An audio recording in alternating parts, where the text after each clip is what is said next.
आज की इस वीडियो में हम देखेंगे भारतीय संविधान से संबंधित 35 महत्वपूर्ण प्रश्न जो आपके आने वाले सभी परीक्षाओं के लिए इम्पोर्टेंट है। और इस वीडियो की जो पीडीएफ लिंक है आपको डिस्क्रिप्शन बॉक्स में मिल जाएगी। और आज के जो हमारे क्वेश्चंस है वो एमसीक्यू टाइप्स के क्वेश्चंस है। तो वीडियो को हम शुरू करते हैं। Let's start the video. तो अब क्वेश्चन को देखते हैं। क्वेश्चन नंबर 1, भारतीय संविधान के निर्माण में कुल कितना समय लगा था। तो भारतीय संविधान के निर्माण में जो है कुल कितना समय लगा था, तो 2 वर्ष 11 महीने और 18 दिन का जो है समय लगा था। तो आंसर क्या होगा यहाँ पे सी, 2 वर्ष 18 महीने 11 दिन। अब भारतीय संविधान जो है ये होता है क्या है, तो संविधान वह लिखित दस्तावेज है जिसके आधार पर किसी देश की शासन व्यवस्था को जो है संचालित किया जाता है। क्वेश्चन नंबर 2, विश्व का सबसे बड़ा लिखित एवं सर्वाधिक व्यापक संविधान किस देश का है। तो विश्व का सबसे बड़ा लिखित एवं सर्वाधिक व्यापक संविधान जो है किस देश का है, तो भारत का जो संविधान है विश्व का सबसे बड़ा और लिखित संविधान है। तो आंसर क्या होगा यहाँ पे सी, भारत। क्वेश्चन नंबर 3, भारतीय संविधान सभा द्वारा भारतीय राष्ट्रीय ध्वज को कब अपनाया गया। तो भारतीय संविधान सभा द्वारा जो है भारतीय राष्ट्रीय ध्वज को जो है कब अपनाया गया था, तो 22 जुलाई 1947 को जो है राष्ट्रीय ध्वज को अपनाया गया था संविधान सभा द्वारा। तो आंसर क्या होगा यहाँ पे डी, 22 जुलाई 1947 में। क्वेश्चन नंबर 4, भारतीय संविधान सभा की संघीय शक्ति समिति के अध्यक्ष कौन थे। तो भारतीय संविधान सभा की संघीय शक्ति की जो समिति के जो अध्यक्ष थे वो कौन थे, तो पंडित जवाहरलाल नेहरू थे। तो आंसर क्या होगा यहाँ पे बी, पंडित जवाहरलाल नेहरू। पंडित जवाहरलाल नेहरू जो है भारत के प्रथम प्राइम मिनिस्टर थे, प्रधानमंत्री थे। क्वेश्चन नंबर 5, संविधान की प्रारूप समिति के समक्ष प्रस्तावना का प्रस्ताव किसने रखा। तो संविधान की प्रारूप समिति के समक्ष प्रस्तावना का जो प्रस्ताव है वो किसने रखा था, तो पंडित जवाहरलाल नेहरू ने रखा था। तो आंसर क्या होगा यहाँ पे सी, पंडित जवाहरलाल नेहरू। और प्रारूप समिति के जो अध्यक्ष थे वो थे डॉक्टर भीमराव अंबेडकर। और प्रस्तावना को जो है किसने रखा था, तो पंडित जवाहरलाल नेहरू ने रखा था। क्वेश्चन नंबर 6, 11 दिसंबर 1946 को किसे संविधान सभा की स्थायी अध्यक्ष चुना गया था। तो 11 दिसंबर 1946 को जो है किसे संविधान सभा का स्थायी अध्यक्ष चुना गया था, तो डॉक्टर राजेंद्र प्रसाद को चुना गया था। तो आंसर क्या होगा यहाँ पे D, doctor Rajendra Prasad. Question number 7, Bharat की संविधान सभा किसके कहने पर बनाई गई थी। तो भारत की संविधान सभा जो है किसके कहने पर बनाई गई थी, तो कैबिनेट मिशन के कहने पर बनाई गई थी। तो आंसर क्या होगा यहाँ पे B, cabinet mission. Question number 8, संविधान सभा के 1946 के अंतर्गत भारतीय संविधान का निर्माण हुआ। तो संविधान सभा के 1946 के अंतर्गत जो है भारतीय संविधान का निर्माण हुआ था, तो कैबिनेट मिशन प्लान द्वारा हुआ था। तो आंसर क्या होगा यहाँ पे ए, कैबिनेट मिशन प्लान द्वारा। ये दोनों ही क्वेश्चन सेम है पर अलग तरीके से जो है पूछा गया है। भारतीय संविधान का निर्माण करने वाली संविधान सभा का जो गठन है वो जुलाई 1946 पे कैबिनेट मिशन की रिकमेंडेशन के आधार पर जो है हुआ था। क्वेश्चन नंबर 9, भारतीय संविधान में वर्तमान समय में कुल कितनी अनुसूचियां हैं।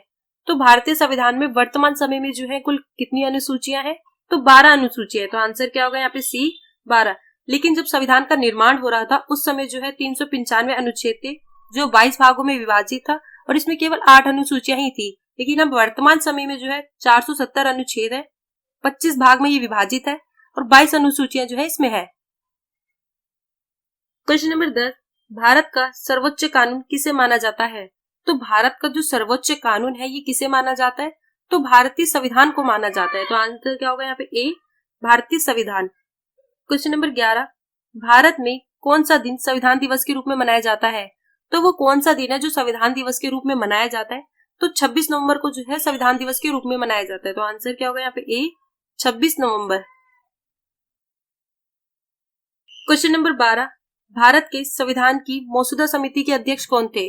तो भारत के संविधान की मसौदा समिति के जो अध्यक्ष थे वो कौन थे, तो डॉक्टर बी आर अम्बेडकर जो है मसौदा समिति के अध्यक्ष थे। तो आंसर क्या होगा यहाँ पे D, doctor B R Ambedkar. और मसौदा समिति की जो स्थापना है वो कब हुई थी, तो 29 अगस्त 1947 को जो है मसौदा समिति की स्थापना हुई थी। क्वेश्चन नंबर 13, उच्चतम न्यायालय के न्यायाधीशों का कार्यकाल है। तो उच्चतम न्यायालयों के न्यायाधीशों का जो कार्यकाल है वो कितने समय का रहता है, तो 65 वर्ष की पूरी आयु होने तक रहता है। तो आंसर क्या होगा यहाँ पे डी, 65 वर्ष की आयु पूरी होने तक जो है उनका कार्यकाल रहता है। क्वेश्चन नंबर 14, सर्वोच्च न्यायालय के प्रथम मुख्य न्यायाधीश है। तो सर्वोच्च न्यायालय के प्रथम मुख्य न्यायाधीश कौन थे, तो हीरालाल जे कानिया जो है सर्वोच्च न्यायालय के प्रथम न्यायाधीश थे। तो आंसर क्या होगा यहाँ पे सी, हीरालाल जे कानिया। क्वेश्चन नंबर 15, वर्तमान में भारत में उच्च न्यायालयों की संख्या है। तो वर्तमान में उच्च न्यायालयों की कुल संख्या कितनी है? तो 21 संख्या है। तो आंसर क्या होगा यहाँ पे? ए 21। क्वेश्चन नंबर 16, उच्च न्यायालयों के मुख्य न्यायाधीश की नियुक्ति कौन करता है? तो उच्च न्यायालयों के मुख्य न्यायाधीश की जो नियुक्ति है वो कौन करता है? तो राष्ट्रपति करते हैं। तो आंसर क्या होगा यहाँ पे? बी राष्ट्रपति।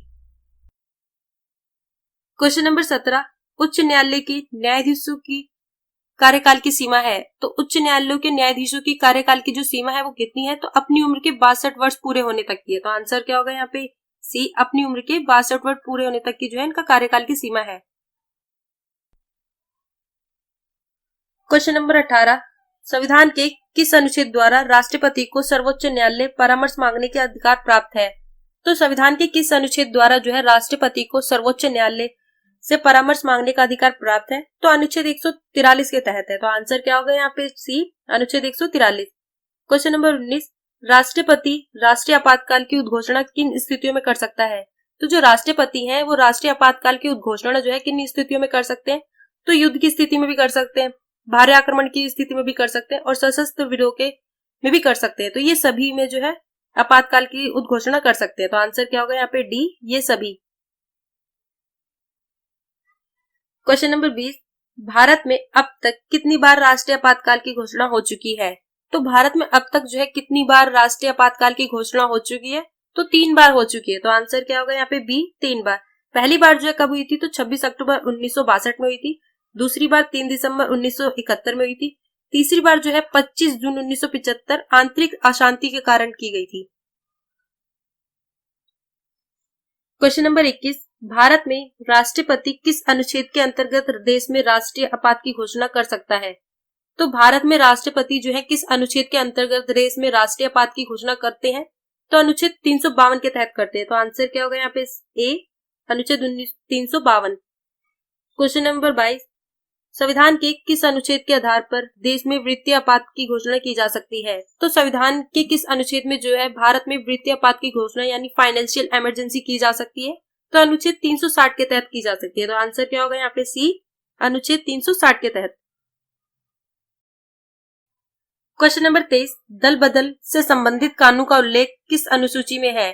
तो दल बदल से संबंधित कानून का जो उल्लेख है वो किस अनुसूची में है? तो 10वीं अनुसूची में। तो आंसर क्या होगा यहाँ पे? सी 10वीं अनुसूची। क्वेश्चन नंबर 24, संविधान द्वारा कितनी भाषाओं को मान्यता प्रदान की गई है? तो संविधान द्वारा जो है कितनी भाषाओं को मान्यता प्रदान की गई है? तो 22 भाषाओं को जो है मान्यता प्रदान की गई है। तो आंसर क्या होगा यहाँ पे? सी 22। अब 22 भाषाएं जो है यहाँ पे देख सकते हैं, लेकिन अभी जो है संविधान में और भाषाओं को शामिल करने की जो है मांग की गई है। क्वेश्चन नंबर 25, योजना आयोग का पदेन अध्यक्ष कौन होता है? तो योजना आयोग का पदेन जो अध्यक्ष होता है वो कौन होता है? तो प्रधानमंत्री होते हैं। तो आंसर क्या होगा यहाँ पे? बी प्रधानमंत्री। क्वेश्चन नंबर 26, भारत में प्रथम योजना आयोग का गठन किया गया था। तो भारत में प्रथम योजना आयोग का जो गठन है वो कब किया गया था? तो 15 मार्च 1950 को किया गया था। तो आंसर क्या होगा यहाँ पे? बी 15 मार्च 1950। लेकिन अब जो योजना आयोग का बदलकर नाम क्या रखा गया है? तो नीति आयोग रखा गया है। क्वेश्चन नंबर 27, भाषा के आधार पर गठित भारत का पहला राज्य का नाम है? तो भाषा के आधार पर गठित भारत का पहला राज्य का नाम क्या है? तो आंध्र प्रदेश है। तो आंसर क्या होगा यहाँ पे? सी आंध्र प्रदेश। 1 अक्टूबर 1953 को जो है आंध्र प्रदेश राज्य का गठन हो गया था। यह राज्य स्वतंत्र भारत में भाषा के आधार पर गठित होने वाला पहला राज्य है। क्वेश्चन नंबर 28, 73वां संविधान संशोधन संबंधित है। तो 73वां संविधान संशोधन जो है किससे संबंधित है? तो पंचायती राज से संबंधित है। तो आंसर क्या होगा यहाँ पे? डी पंचायती राज से। क्वेश्चन नंबर 29, वित्त आयोग के गठन का प्रावधान किस अनुच्छेद में है? तो वित्त आयोग के गठन का जो प्रावधान है वो किस अनुच्छेद में है? तो अनुच्छेद 280 में है। तो आंसर क्या होगा यहाँ पे? ए अनुच्छेद 280 में। क्वेश्चन नंबर 30, राष्ट्रीय विकास परिषद की स्थापना कब की गई? तो राष्ट्रीय विकास परिषद की जो स्थापना है ये कब की गई थी? तो 1952 में की गई थी। तो आंसर क्या होगा यहाँ पे? बी 1952 में। क्वेश्चन नंबर 31, भारत में सर्वप्रथम 2 अक्टूबर 1959 को पंचायती राज का शुभारंभ किया गया। ये कहाँ से शुरू हुआ था? तो 2 अक्टूबर को 1959 को पंचायती राज का जो शुभारंभ है वो कहाँ पर किया गया था? तो नागौर राजस्थान में किया गया था। तो आंसर क्या होगा यहाँ पे ए, नागौर राजस्थान में। क्वेश्चन नंबर 32, स्वतंत्र भारत में प्रथम निर्वाचन आयुक्त कौन थे? तो स्वतंत्र भारत के प्रथम निर्वाचन आयुक्त जो है कौन थे? तो सुकुमार सेन थे। तो आंसर क्या होगा यहाँ पे B, Sukumar Sen. Question number 33, पहले वित्त आयोग का गठन 1951 में शुरू किया, इसके अध्यक्ष थे। तो पहले जो वित्त आयोग का जो गठन है वो 1951 में शुरू किया गया, तो उसके अध्यक्ष जो है कौन थे? तो केसी नियोगी थे। तो आंसर क्या होगा यहाँ पे ए, केसी नियोगी। क्वेश्चन नंबर 34, पंचायतों के चुनाव हेतु निर्णय लेने का अधिकार किसे प्राप्त है? तो पंचायतों के चुनाव हेतु निर्णय लेने का जो अधिकार है वो किसे प्राप्त है? तो चुनाव आयोग को है। तो आंसर क्या होगा यहाँ पे सी, चुनाव आयोग। Question number 35, house of the people को लोकसभा का नाम किस वर्ष दिया गया था? तो हाउस ऑफ द पीपल को लोकसभा का नाम जो है किस वर्ष दिया गया था? तो 1954 में दिया गया था। तो आंसर क्या होगा यहाँ पे बी, 1954 में।